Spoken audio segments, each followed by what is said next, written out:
Hey, hey, hey, hey. Hello. Hey.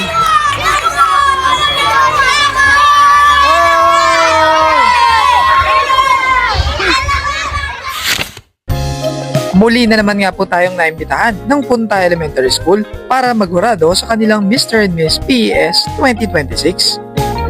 Sinimulan namin ng mga kapwa ko hurado ang pagpili sa Mr. and Miss Photogenic.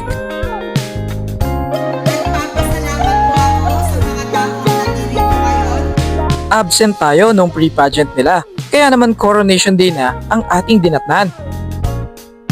Nang dumating ang mga candidates, binuhay nila ang programa sa isang production number na sinundan naman ng isang special performance mula sa mga mag-aaral.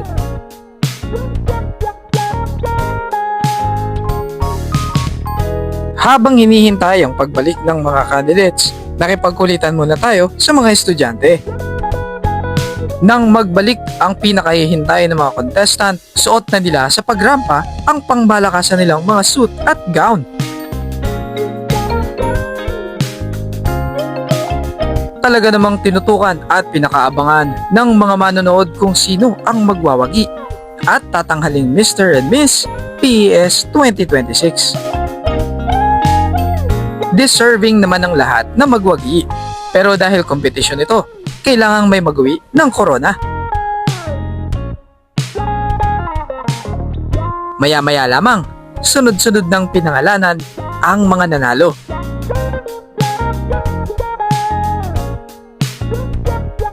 Sa huli, umuwing masaya ang lahat, hindi lang ang mga nagwagi, kundi pati na rin ang iba pang mga nakilahok. Baon kasi nila ang karanasan at aliw na hatid ng sinagawang aktibidad. Isang malaking karangalan para sa akin ang maging bahagi ng event na ito.